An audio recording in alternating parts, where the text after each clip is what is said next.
Hello everyone, welcome to Ashith ಸವಿರುಚಿಗಳು. ಇವತ್ತಿನ recipe ಮೆಂತ್ಯ ಬಾತ್.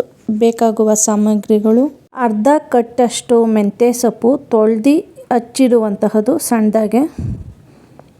ನಂತರ ಸ್ವಲ್ಪ ಪುದೀನ, ಸ್ವಲ್ಪ ಕೊತ್ತಂಬರಿ ಅದು ತೊಳೆದಿರುವಂತಹದ್ದು, ಚೆನ್ನಾಗಿ ತೊಳೆದು ಇಟ್ಕೊಂಡಿರೋಂಥದ್ದು. 1.5 ಲೋಟ ಅಷ್ಟು ಅಕ್ಕಿ, ಅರ್ಧ ಕಪ್ಪಷ್ಟು ತುಪ್ಪ, 1/4 ಕಪ್ಪಷ್ಟು ಕರಿಬೇವಿನ ಸೊಪ್ಪು, ಒಂದು ಈರುಳ್ಳಿ ಸಣ್ಣಗೆ ಹಚ್ಕೊಂಡಿರುವಂಥದ್ದು, 1/4 ಕಪ್ಪಷ್ಟು ಉಪ್ಪು, ಚಕ್ಕೆ 3, ಅನಾನಸು 2, ಏಲಕ್ಕಿ 5, 1 ಕಪ್ಪಷ್ಟು ಹಸಿ ತೆಂಗಿನ ತುರಿ, ಪಲಾವ್ ಎಲೆ 4 ತೊಗೊಂಡಿದ್ದೀನಿ. ಈ ಥರ ಅರ್ಧಕ್ಕೆ ಕಟ್ ಮಾಡಿ ಇಟ್ಕೊಂಡಿದ್ದೀನಿ. ನಂತರ ಶುಂಠಿ ಈ ಥರ ಸಣ್ಣದಾಗಿ ಕಟ್ ಮಾಡಿ ಇಟ್ಕೊಂಡಿದ್ದೀನಿ. 1/4 ಕಪ್ಪಷ್ಟು, 1/4 ಕಪ್ಪಷ್ಟು ಬೆಳ್ಳುಳ್ಳಿ, 1/4 ಕಪ್ಪಷ್ಟು ಹಸಿಮೆಣಸಿನಕಾಯಿ. ನಂತರ ನೆನೆಸಿರುವಂತಹ ಬಟಾಣಿ,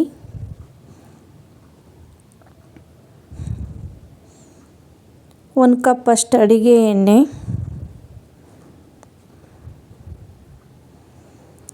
1 ಚಮಚದಷ್ಟು ಸಾಸಿವೆ,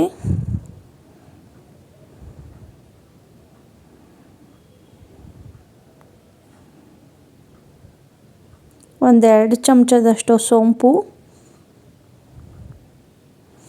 ನೀರು. ಮೆಂತ್ಯ ಬಾತ್ ಮಾಡಲು ಬೇಕಾಗುವ ಇಷ್ಟು ಸಾಮಗ್ರಿಗಳು. ನಂತರ ಅಕ್ಕಿ ನೆನೆಸಿಡಬೇಕು 10 ಮಿನಿಟ್ಸು. 2 ಸರಿ ಚೆನ್ನಾಗಿ ತೊಳಿಬೇಕು ಅಕ್ಕಿನ. ನೆನೆಸಿಟ್ಟ ಮೇಲೆ 10 ಮಿನಿಟ್ಸ್ ಬಿಡಬೇಕು. ನಂತರ ನಾನು ಪೇಸ್ಟ್ ಮಾಡ್ಕೊಳಕ್ಕೆ ಮಿಕ್ಸಿ ಜಾರಿಗೆ ಸ್ವಲ್ಪ ಪುದೀನ, ಕೊತ್ತಂಬರಿ, ಬೆಳ್ಳುಳ್ಳಿ, ಶುಂಠಿ, ಹಸಿಮೆಣಸಿನಕಾಯಿ, 1 ಕಪ್ಪಷ್ಟು ತೆಂಗಿನ ತುರಿ ಪೇಸ್ಟ್ ರೆಡಿ ಮಾಡ್ಕೊಬೇಕು. ಪೇಸ್ಟ್ ರೆಡಿಯಾಗಿದೆ ಮಿಕ್ಸಿ ಜಾರ್. ನಂತರ ಸ್ಟವ್ ಒಲೆಯನ್ನು ಅಂಟಿಸಿಕೊಳ್ಳಬೇಕು. ನಂತರ ಕುಕ್ಕರನ್ನು ಇಡಬೇಕು ಸ್ಟವ್ವಿನ ಮೇಲೆ. 1 ಕಪ್ಪಷ್ಟು ಎಣ್ಣೆ, 1 ಕಪ್ಪಷ್ಟು ತುಪ್ಪ, 1 ಚಮಚದಷ್ಟು ಸಾಸಿವೆ,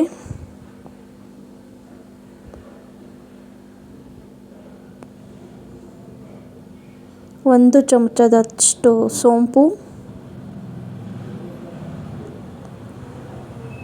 1 ಕಪ್ಪಷ್ಟು ಕರಿಬೇವಿನ ಸೊಪ್ಪು, 1 ಸಣ್ಣಗೆ ಹಚ್ಚಿರುವಂತಹ ಈರುಳ್ಳಿ ಚೆನ್ನಾಗಿ ಮಿಕ್ಸ್ ಮಾಡ್ಕೊಬೇಕು.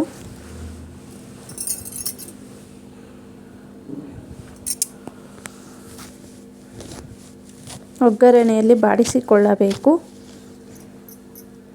2 ಮಿನಿಟ್ಸ್ ಚೆನ್ನಾಗಿ. ಪಲಾವ್ ಎಲೆ 3 ಕಟ್ ಮಾಡಿರುವಂತಹದ್ದು, ಚಕ್ಕೆ, ಏಲಕ್ಕಿ, ಅನಾನಸನ್ನು ಹಾಕಬೇಕು ಒಗ್ಗರಣೆಗೆ. ಚೆನ್ನಾಗಿ ಮಿಕ್ಸ್ ಮಾಡಬೇಕು.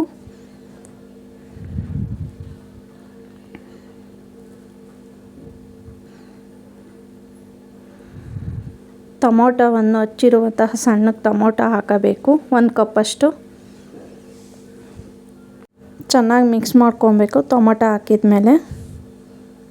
ನಂತರ ಸಣ್ಣಗೆ ಹಚ್ಚಿರುವಂತಹ ಮೆಂತ್ಯ ಸೊಪ್ಪು,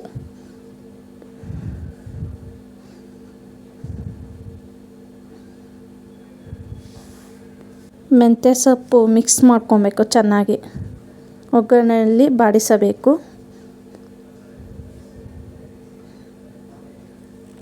ನಂತರ ನೆನೆಸಿರುವಂತಹ ಬಟಾಣಿಯನ್ನು ಹಾಕಬೇಕು. ಹಾಕಿ ನಂತರ ಚೆನ್ನಾಗಿ ಮಿಕ್ಸ್ ಮಾಡಬೇಕು. ರುಬ್ಬಿರುವಂತಹ ಪೇಸ್ಟನ್ನು ಹಾಕಿಕೊಳ್ಳಬೇಕು. ಮಸಾಲ ಪೇಸ್ಟು ಚೆನ್ನಾಗಿ ಮಿಕ್ಸ್ ಮಾಡಿಕೊಳ್ಳಬೇಕು. ಒಂದು 10 ಮಿನಿಟ್ಸ್ ಬಿಡಬೇಕು ಕುದಿಯೋ ತನಕ. ಸ್ವಲ್ಪ ನೀರು ಹಾಕಿಕೊಳ್ಳಬೇಕು.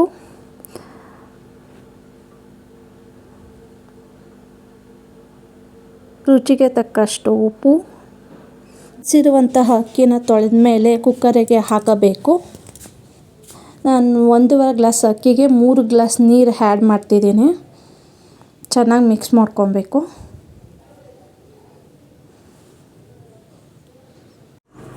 ಈ ಥರ ಸಣ್ಣ ಕುದಿಯುತ್ತಿದೆ. ನಂತರ ಇದನ್ನು ಕ್ಲೋಸ್ ಮಾಡಬೇಕು. ಕುಕ್ಕರ್ ಮುಚ್ಚಳನ 2 ವಿಸಿಲ್ ಕೂಗಿಸ್ಕೊಬೇಕು.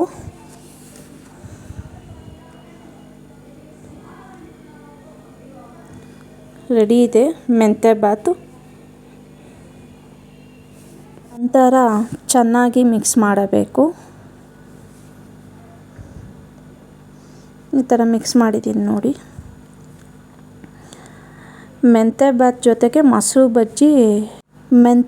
ಜೊತೆಗೆ ಮೊಸರು ಬಜ್ಜಿ ಸವಿಯಲು ರುಚಿಕರವಾಗಿರುತ್ತದೆ. Thank you for watching.